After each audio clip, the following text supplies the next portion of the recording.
Bismillahirrahmanirrahim. Alhamdulillahi rabbil alamin. Asyhadu an la ilaha illallah wa asyhadu anna Muhammadur Rasulullah. Allahumma sholli ala sayyidina Muhammad wa ala ali sayyidina Muhammad. Masih dipancarluaskan dari Jalan Masjid Silaturahim nomor 36 Kalimanggis Cibubur Bekasi, Radio Silaturahim dan Rasul TV untuk Islam yang satu, untuk Indonesia bersatu. Alhamdulillah ikhwan dan akhwat fillah rahimakumullah, di pagi hari ini berjumpa lagi dalam acara Hikmah Pagi Sirah Sahabat bersama Ustadz Komarudin Basuni yang insya Allah akan mengangkat sahabat Khalid bin Walid. Dan bagi ikhwan akhwat fillah rahimakumullah yang ingin berinteraksi bersama kami di pagi hari ini bisa menghubungi kami di nomor 08111 999 720 atau menelpon langsung di nomor 0218451512. Gimana kabarnya ikhwan dan akhwat di pagi hari ini? Alhamdulillah masih dalam keadaan sehat walafiat dan juga masih dalam lindungan Allah Subhanahu wa taala. Saya Muhammad Arifin ditemani oleh Rian di balik kameramen dan juga Bung Andi Seruput di perangkat meja operator di pagi hari ini. Baik ikhwan akhwat rahimakumullah, guru kita Ustadz Komarudin Basuni sudah hadir di tengah-tengah kita. Assalamualaikum warahmatullahi wabarakatuh, Ustadz. Waalaikumsalam warahmatullahi wabarakatuh. Gimana kabar, Ustadz? Alhamdulillah khair, alhamdulillah. Pagi ini kita dalam keadaan lapang, sehat walafiat. Alhamdulillahirabbil alamin. Ya. Apa yang menarik dari sisi sahabat Khalid bin Walid ini, Ustadz? Waduh, kalau dikatakan yang manis semua serba menarik ini. Subhanallah. Memang sahabat ini terkenal dengan seorang satria yang tak pernah kalah. Sampai ilmunya sampai hari ini itu diakui dan dirawat serta dikembangkan oleh dunia barat. Sistem militer, sistem strategi, sistem pertahanan mereka mengambil dari sistem Khalid bin Walid. Jadi ilmunya sekalipun orangnya sudah nggak ada, tapi ilmunya terus berkembang sampai hari ini. Baik Ustadz, apakah ada peninggalan-peninggalan beliau, misalkan perisai, pedang gitu, atau yang itu Ustadz? Yang ya, mungkin Ustadz peninggalannya pasti ada ya. Hanya permasalahannya di setiap kurun kan terjadi kekacauan, terjadi perusakan. Jangankan yang tak terlihat, yang kita saksikan aja sekarang hari ini. Berapa banyak juga perpustakaan dunia yang hancur luluh. Masya Allah. Dengan pengeboman ISIS, pengeboman Perancis, pengeboman Amerika di kota Baghdad. Itu berapa miliar karya besar umat Islam yang hancur. Baiklah ikhwan akhwat fillah rahimakumullah, pembahasan sirah sahabat di pagi ini sangat menarik, dan bagi ikhwan akhwat fillah rahimakumullah yang nanti ingin berinteraksi bersama kami, bertanya, bisa menghubungi kami di nomor 08111 999 720 atau menelpon langsung di nomor 0218451512. Tafadhol Ustaz untuk memberikan penjelasan sahabat Khalid bin Walid. Ya, baik. Assalamualaikum warahmatullahi wabarakatuh. Innal hamdalillah nahmaduhu wa nasta'inuhu wa nastaghfiruh wa na'udzubillahi min syururi anfusina wa sayyiati a'malina may yahdihillahu fala mudhillalah wa may yudlil fala hadiyalah. Asyhadu an la ilaha illallah wahdahu la syarikalah wa asyhadu anna Muhammadan abduhu wa rasuluh, amma ba'd. Para pemirsa TV Rasil di mana saja berada, juga para pendengar Radio Rasil khususnya di Jabodetabek, kemudian Sukabumi, Ayahanda yang ada di Lembur Huma, Awilega dan lain sebagainya. Juga Cianjur, Bandung, Garut, Jawa Tengah, Jawa Timur, Batam, Malaysia, Filipina, kemudian yang ada di Timur Tengah, di Sudan, di Australia, di Amerika yang pada saat ini sedang mengikuti kajian sirah sahabah baik melalui streaming radio maupun TV Rasil. Mudah-mudahan Allah memberikan ilmu yang bermanfaat semua. Amin ya rabbal alamin. Saudaraku kaum muslimin yang dirahmati Allah Subhanahu wa taala, hari ini kita sudah memasuki hari yang ke-21 atau 22 bulan Sya'ban ya. Maka tanggal berapa? Tanggal 23 Sya'ban. Ya, 23 Sya'ban itu berarti tinggal 7 hari lagi kali ya. Masya Allah. Ya, insya Allah Senin depan kalau tidak salah ya. Ramadan. Karena berdasarkan kajian ilmu hisab, itu di Indonesia saja kita akan izdima itu sekitar jam 10 pagi. Apalagi di Saudi. Maka keadaan hilal itu di Indonesia pada hari Ahad sore itu lamanya hampir 5 menit. Apalagi di Saudi Arabia. Jadi nampaknya berdasarkan ilmu hisab seperti itu. Tapi kan ketentuan ini kita tidak berpatok dengan hisab, tapi harus dengan ru'yat juga. Oleh karena itu kesempatan masih diberikan oleh Allah, hari-hari yang kita bisa masih menikmati makan minum, ya tinggal kita bisa mengendalikan, memanagenya. Mudah-mudahan Allah memberikan kekuatan kepada kita semuanya. Amin ya rabbal alamin. Para pendengar Radio Rasil yang dimuliakan Allah, pagi ini kami akan mengangkat tema seorang sahabat yang banyak digemari dan diminta oleh para pendengar Rasil, yaitu Syekh Khalid bin Walid. Kepribadian seorang sahabat yang bernama Khalid bin Walid. Memang dari sisi nama ini membuat satu tayangan atau satu wacana yang seolah-olah kita dibuat terbang. Seolah-olah kita ini bersama sang panglima itu. Padahal kita sekarang dengan beliau itu jarak waktunya 1400 tahun lebih ya. Tapi ilmu, kepribadian, kemudian sepak terjang beliau selama beliau mengabdi kehidupannya kepada Allah Rabbul Alamin itu masih terpampang dan terbaca dalam sejarah kepribadiannya. Di depan kami ada sebuah bukunya yang berjudul dengan judul adalah Khalid bin Walid yang disusun oleh Syekh Mansur Abdul Hakim. Ini salah seorang ulama dari Timur Tengah yang memaparkan berdasarkan rujukan-rujukan kitab yang akurat, baik dari sisi sirahnya maupun tafsirnya maupun keterangan-keterangan para alim di sekitar permasalahan Khalid bin Walid. Para pendengar Radio Rasil yang dimuliakan Allah Subhanahu wa taala, Khalid bin Walid itu usianya dengan Rasulullah sallallahu alaihi wasallam pada saat beliau diangkat oleh Allah menjadi Rasul, Nabi Muhammad usia 40 tahun. Khalid bin Walid waktu itu usianya 27 tahun. Jadi bisa kita lihat berarti jarak antara Nabi Muhammad dengan Khalid bin Walid itu jaraknya 27 tahun. Beliau kan pada saat diangkat menjadi Nabi usia 40 tahun. Ya. Nah 40 tahun jadi Rasul. Nah waktu itu Khalid usia 27. Bisa dihitung berarti sekitar apa? 13 ya. 13 tahun tuh. Nah waktu beliau diangkat menjadi nabi oleh Allah Subhanahu wa taala, Nabi Muhammad ini, itu posisi Khalid sama seperti Umar bin Khattab. Dan Umar bin Khattab pun tidak jauh beda dengan Khalid bin Walid. Nah, waktu itu beliau senang mengadakan pementasan di sebuah arena bangsa Arab disebut namanya Pasar Ukaz.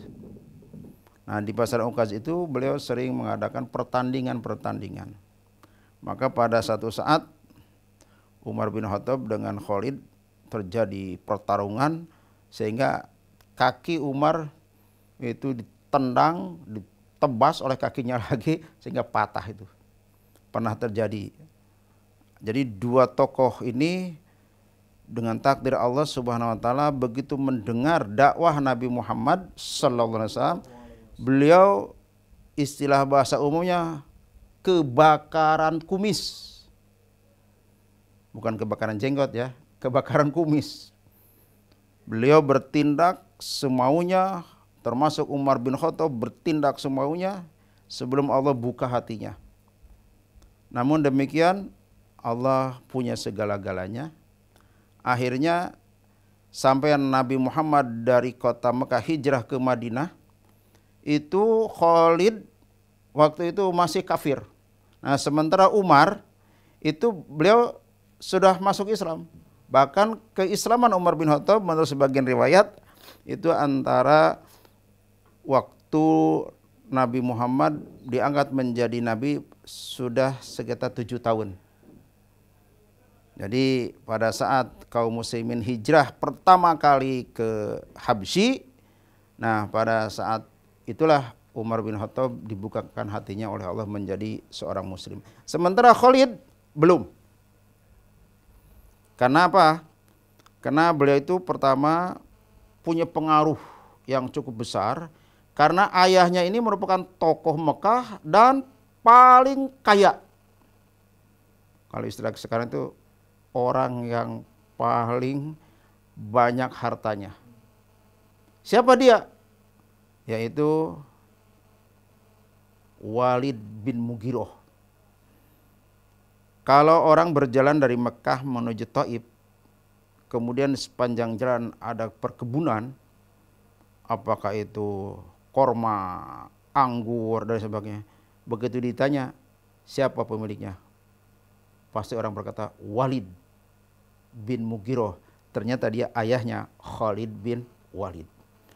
Kemudian gedung-gedung, kalau istilah kita mungkin dulu mah belum sehebat sekarang gedungnya, pokoknya tempat-tempat singgah, rumah-rumah, pasti orang berkata, wah inilah kekayaan orang tua Khalid bin Walid. Nah, dengan pengaruh kekayaan harta orang tuanya, kemudian dia juga perilakunya tidak jauh seperti orang tuanya dalam membenci dakwah Nabi Muhammad sallallahu alaihi wasallam, maka begitu membekas. Sehingga pada saat Rasulullah hijrah dari Makkah ke Madinah, kemudian tidak lama terjadi perang Badar. Ternyata perang Badar Khalid termasuk prajurit daripada perang Badar yang waktu itu dikomandani oleh Abu Sufyan bin Harb. Namun takdir Allah justru merubah sikap kesombongan mereka, kalah. Orang kafir musyrik kalah. Masuk tahun berikutnya, tahun ketiga dari hijrah Nabi, maka terjadilah perang Uhud. Nah, di perang Uhud inilah Khalid diangkat oleh Muawiyah bin Abi Sufyan sebagai pasukan panglimanya kavaleri. Dia yang memimpin pasukan kuda. Nah, disinilah perang seorang panglima, karena tetap komandan tertingginya Abu Sufyan bin Harb. Nah, sementara waktu perang Badar itu komandannya adalah Abu Jahal, bukan Abu Sufyan, ya maaf tadi. Abu Jahal, akhirnya Abu Jahal pun kalah, ditebas, mati, terbunuh. Maka perang Uhud komandannya diserahkan kepada Abu Sufyan. Abu Sufyan mengomandani beberapa komandan, diantaranya komandan Khalid bin Walid. Nah, bagaimana peran Khalid bin Walid pada saat diserahi memimpin pasukan kuda? Ini yang mungkin dalam sejarah peradaban peperangan belum pernah terjadi seperti ini. Jadi kaum muslimin yang sudah ditata oleh Nabi waktu perang Uhud itu ada beberapa grup, ada pejalan kaki, ada yang naik kuda, ada yang juga naik onta, ada yang bertahan di atas gunung yang dipimpin oleh sahabat Jabir bin Abdullah untuk memimpin pasukan panah dan lain sebagainya. Nah, sementara Quraisy dikomandani oleh Abu Sufyan. Nah, kemudian pasukan kapaleri dipimpin oleh Khalid bin Walid. Maka pada saat pasukan Quraisy menyerbu kaum muslimin, maka pasukan panah bergerak cepat, kemudian diiringi dengan pasukan pejalan kaki. Akhirnya pasukan Khalid dengan cepat itu bisa dirangsek dan akhirnya mereka kabur berantakan. Padahal secara dohir bilangan itu jauh berbeda. Pasukan mereka 3.000 musyrikin kafir Quraisy, pasukan Nabi cuma 700. Kan kecil. Tapi begitu melihat semangat yang begitu membajak di kalangan muslimin, itu pasukan 3.000 kucar kacir. Nah, ternyata Khalid bin Walid punya trik. Pada saat dia lari, itu menginstruksikan seluruh kekayaan yang dibawa, tinggalkan semua. Jangan ada dibawa. Yang penting kita lari. Nah, dia sambil itu berpikir, nanti kan kalau kaum muslimin dikasih umpan dengan harta, mereka mengambil, kita balik menyerang kan dalam keadaan mereka tidak siap. Coba taktiknya sudah mulai dari situ. Ternyata benar. Begitu mereka menyerang, kemudian mereka meninggalkan harta kekayaannya karena serbuan dari pihak muslimin begitu hebat, dia berbalik ke belakang lari. Ternyata benar, kaum muslimin melihat harta kekayaan yang bergelimpangan di tengah jalan di mana-mana. Akhirnya apa?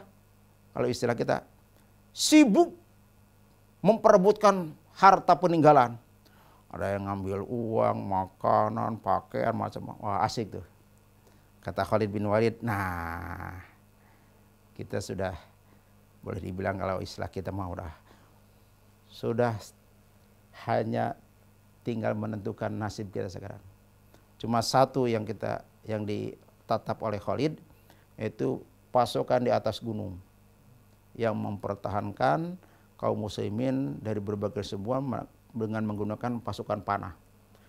Tapi begitu melihat pasukan panah yang tadinya begitu besar, nah sekarang bisa dihitung dengan jari.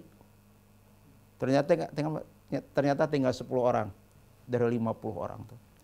Padahal amirnya mengatakan, kalian tidak boleh turun karena ada instruksi dari Nabi. Jangan turun sebelum ada instruksi dari Nabi. Ini Nabi belum ngomong. Kata mereka, iya itu kalau tidak ada apa-apa. Kita ini kan sudah menang, lihat tuh. Tuh lihat muslimin sedang mengambil harta kekayaan. Masa kita mau diam saja? Enakan mereka dong kalau gitu. Kita yang capek, yang kita membela diri, mereka yang ngambilnya. Iya, tapi kan ini amanat dari Rasul. Jangan turun. Nanti aja. Itulah umat namanya. Akhirnya apa? Satu persatu tuh.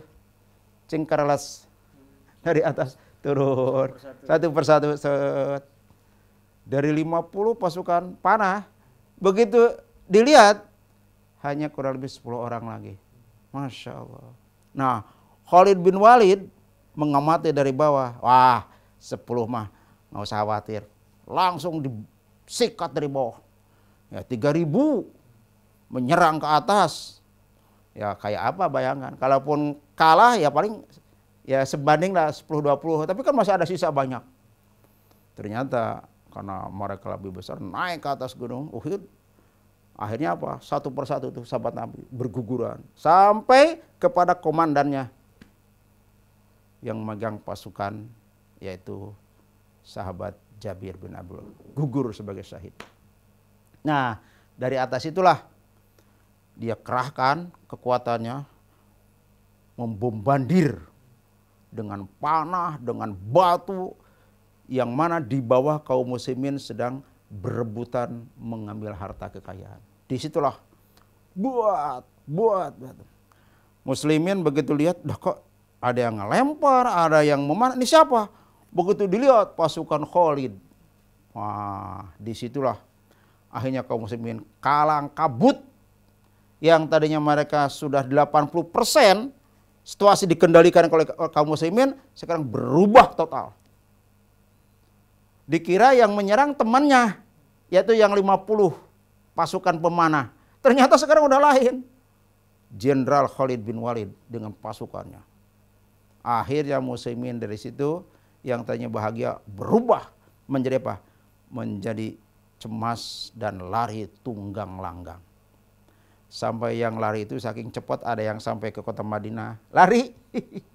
Ada yang lari ke perbukitan, ada yang lari kemana. Nah, kalau gitu di mana Rasul? Nah, ini satu peristiwa yang tidak pernah terlupakan. Justru di tengah-tengah kaum muslimin sibuk menyelamatkan diri, Rasulullah tidak nampak seperti mereka. Beliau tenang. Bahkan sahabat-sahabat yang di sekitar Rasul, itu mereka menampakkan jago-jagoannya. Mereka melingkari Rasul. Kayak Rasul itu ditutup dengan lingkaran baja itu. Disitulah ternyata beberapa puluh sahabat dari sekian banyak itu yang siap hadir di depan Nabi. Kurang lebih sekitar 9 orang. Begitu berat resiko yang dirasakan sahabat. Sampai sahabat Abdullah bin Umar pun lari. Bayangkan. Nah, satu persatu itu sahabat berjatuhan. Ada seorang sahabat yang mempertahankan dirinya, punggungnya diserahkan hanya untuk membela Rasulullah, untuk melindungi diri Rasul. Jadi badannya begini, Rasul ditelungkup, badannya dibiarkan terkena dengan serangan panah. Sehingga di pundaknya atau di punggungnya seperti seekor binatang landak. Penuh dengan panah. Dalam rangka apa dia? Dia melindungi Rasul, jangan sama Rasul kena panah. Coba. Siapa dia? Ia adalah Abu Dahdah. Coba. Bukan main. Sampai akhirnya ajal pun menemuinya di hadapan Rasul. Begitu Abu Dahdah jatuh, datang lagi sahabat. Siapa dia? Abu Dujanah. Seorang sahabat Nabi yang tidak pernah merasakan bahwa dirinya kalah, tidak. Sekalipun gempuran hebat, dia tampil membuka dada, bayangkan. Diikat dengan ikatan merah di kepalanya, dia lingkupi Nabi dengan badannya. Diserbu ke kanan dengan lemparan, dengan panah dan lain sebagainya. Tapi dia berdiri. Ajaibnya apa? Setiap panah yang kena pada tubuhnya langsung dicabut. Set, ambil lagi, cabut, begitu lagi. Kena, cabut. Itu orang nggak pernah. Jongkok juga enggak. Apalagi jatuh enggak. Wah, Allah kuatnya bukan main. Bayangkan badan penuh dengan panah, tapi dia satu persatu cabutin. Masya Allah. Darah, biarkan darah. Alhamdulillah dengan izin Allah, dia tidak sampai gugur. Bahkan dia tegap dan tegar. Dia adalah Abu Dujanah. Masya Allah. Oh, hebatnya bukan main. Datang lagi sahabat lain. Ternyata tidak lama mereka melihat kesal bahwa Nabi kok masih utuh. Nabi Muhammad kok belum begitu bergerak, masih dilindungi. Nah, di situ tiba-tiba orang kafir, dia berusaha mengambil batu yang gede, dia timbungkan itu batu, dia lemparkan sekeras-kerasnya, pas itu batu kena ke wajah Rasul yang ditutup dengan baju yang terlapisi dengan baju baja, pakaian baja. Jadi wajah Nabi ditutupi dengan baju besi. Nah, baju besi itu yang kena itu ternyata pecah bagian mukanya, pipinya. Nah, pecahannya masuk ke bagian sebelah pipi gigi Nabi geraham. Kemudian Nabi jatuh. Ternyata begitu jatuh, di belakangnya lubang. Ternyata lubang itu sudah dipersiapkan oleh seorang fasik, orang muslim tapi fasik, kemudian dia murtad dari Islam, namanya Abu Amir. Nabi masuk ke dalam lubang itu. Nah, waktu Nabi masuk, mereka kan berteriak. Wow, dengan tepuk tangan. Ternyata salah seorang sahabat dari jauh melihat Nabi jatuh, dia terbang itu, sahabat loncat. Buat, langsung turun ke bawah, langsung mengangkat Nabi. Siapa dia?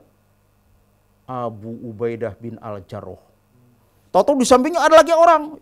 Sama sikap segatnya, cepatnya bertindak. Ternyata dia Abu Bakar Siddiq. Allah. Coba bayangkan. Seorang pemimpin ternyata oleh Allah dilindungi oleh seorang pembantu pembela yang kepembelaannya luar biasa. Lebih baik mereka berkalang dengan tubuhnya, dengan nyawanya, daripada Nabi terhina di hadapan musuhnya. Dirangkul Nabi, diangkat Nabi dari bawah ke atas, kemudian dilindungi oleh para sahabat. Nah, pada saat Nabi dilihat wajahnya berguguran, darah mengucur dari bawah, maka Abu Ubaidah bilang, bagaimana ini caranya? Itu Nabi kesakitan. Bagian pecahan besi itu nembus ke gigi gerahamnya. Maka Abu Ubaidah kemudian kata dia, saya yang akan bertindak sebagai orang yang bertanggung jawab untuk penyelamatan Nabi. Maka besi yang nempel itu tajam digigit oleh dia, bukan dicabut dengan tangan, tapi digigit dengan gigi beliau sendiri. Saking kencengnya itu besi nembus ke gigi Nabi Graham, ditarik sama dia, ternyata apa? Bukan main itu kerasnya, namun dengan takdir Allah pelan-pelan itu bisa gigi itu mengeluarkan celahnya dan besi itu bisa keluar. Begitu keluar, tapi ternyata apa resikonya? Giginya Abu Ubaidah langsung goyang. Akhirnya masih ada kesempatan, masih ada lagi yang belum terkeluarkan, digigit lagi. Begitu digigit lagi keluar, goyang, akhirnya copot. Justru yang copot bukan giginya Rasul, giginya sahabat yang menarik besi di geraham Nabi. 2 gigi Abu Ubaidah rontok demi membela Rasulullah sallallahu alaihi wasallam. Nah, disitulah Khalid bin Walid merasa dirinya menang karena dia telah melukai Rasulullah dengan senjata yang dilakukan oleh para panglimanya, namun takdir Allah tidak sesuai dengan apa yang mereka harapkan. Ternyata Rasulullah oleh Allah SWT diselamatkan. Bahkan di situ ada seorang kafirin Quraisy di bawah komando Khalid bin Walid, dengan sombongnya dia datang, sekarang inilah saya saatnya membunuh Nabi Muhammad. Nah, orang itu dengan sombong, dengan kejam, sadis. Nah, dia di atas kuda dengan menggunakan lembing yang panjang. Kata dia, saya yang akan menentukan sekarang nasib Muhammad, kata dia. Di situ para sahabat melingkari Nabi. Kata Nabi, nggak usah, biarin dia aja datang kepada saya. Mundur Abu Bakar, mundur Abu Ubaidah, mundur Ali. Dia apa membunuh saya, apa saya membunuh dia? Wah, kata Nabi, biarkan aja dia. Itu sombongnya si namanya Al-Khalab itu. Begitu dia datang, pas mengangkat lembing mau menusuk Nabi Muhammad, ternyata panah Nabi lebih duluan, lembingnya masuk ke antara selangkangan tangannya ke bawah. Ditusuk, dead. Darah memuncrat, jatuh. Gak lama kemudian mati. Kemudian Nabi ditanya oleh sahabatnya, gimana ini? Masya Allah, ya udah, itulah keputusan Nabi Muhammad. Nah, di situ Khalid bin Walid dengan Abu Sufyan bin Harb. Abu Sufyan kemudian berkata, apakah Abu Bakar masih hidup? Apakah Umar masih hidup? Apakah Muhammad masih hidup? Diam. Diulang lagi. Apakah Abu Bakar masih hidup? Umar hidup? Muhammad hidup? Kata Umar, ya Rasulullah, jawab. Nggak usah, diam. Ngomong lagi, maksudnya untuk menentukan, ini orang-orang ini masih hidup apa enggak nih? Wah, begitu terakhir Umar berkata, ya Rasulullah gimana? Ya udah kamu jawab. Akhirnya Umar tampil. Muhammad masih hidup. Aku pun masih hidup. Wah, kaget orang kafir Quraisy. Yang dikira Nabi sudah mati, karena sebelumnya ada informasi disampaikan, Muhammadun qad mat. Muhammadun qad mata. Muhammad telah mati. Wah, justru dengan isu Nabi Muhammad dikatakan mati, itu para sahabat tiba-tiba diam, tidak bergerak. yang sedang bersemangat pun diam beliau. Tapi begitu terdengar lagi bahwa Muhammad masih hidup, para sahabat langsung bangkit kembali. Nah, alhamdulillah dengan izin Allah akhirnya selesai Uhud. Nah, Khalid di situ seolah-olah bangga. Nah, satu saat selesai itu dia ditegur sama saudaranya yang sudah masuk Islam. Namanya juga Khalid. Tapi Khalid bin Walid bin Khalid. Jadi namanya Pak Balitek ya. Nah, kalau ini kan Khalid bin Walid. Kali ini Khalid bin Khalid. Jadi Khalid bin Khalid. Kalau ini kan Khalid bin Walid. Ini Khalid. Jadi dia masih anak kakak, anak adik, keponakan, diingatkan. Nah, kalau Khalid bin Khalid ini sudah duluan masuk Islam. Nah, ini mungkin pamannya Khalid bin Walid ini diingatkan. Udah kamu sekarang. Mungkin diingatkan, dari situ mulailah dia.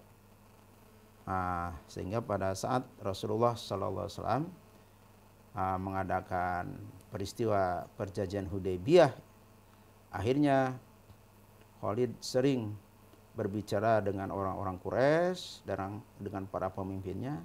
Kata Khalid, kayaknya saya amati perjalanan ini. Yang benar itu Muhammad. Kita bagaimanapun ego, sombongnya, tetap aja kita kalah, kata. Usaha apapun nggak menang. Tapi Muhammad dari waktu ke waktu reputasinya kelihatannya menonjol terus. Dan rasionya pun mengatakan yang benar Muhammad. Dia tidak menyuruh pengikutnya untuk menyembah berhala. Dia menyuruh pengikutnya untuk menyembah Allah yang Ahad. Nah, di situ. Akhirnya pada tahun itulah akhirnya Khalid bin Walid, Utsman bin Abi Thalhah, Amr bin As, 3 gembong panglima atau pemimpin Quraisy pada satu saat berangkat menuju Madinah. Pada saat mereka sampai di Madinah, kemudian mereka berjumpa Nabi. Nabi kemudian bersabda, yang artinya Mekah telah melemparkan jantung hatinya. Artinya 3 orang ini oleh Nabi dikatakan mereka adalah jantung hatinya Mekah. Dari mulai Amr bin As, kemudian Utsman bin Thalhah penjaga pintu Ka'bah, dan Khalid bin Walid sebagai panglima perangnya sekarang sudah ada di hadapan Nabi. Demikian saudaraku kaum muslimin, satu babak tentang peristiwa Khalid bin Walid dari sejak dia mendengar Nabi Muhammad diangkat menjadi nabi, kemudian menjadi musuhnya, kemudian akhirnya Allah membuka hatinya menjadi seorang muslim. Dan kita nanti pada pertemuan yang lanjut kita akan lanjutkan lagi. Alhamdulillah ikhwan dan akhwat fillah rahimakumullah, demikian kita sama-sama telah simak cerita atau kisah dari Ustadz Komarudin Basuni terkait dengan sahabat Khalid bin Walid.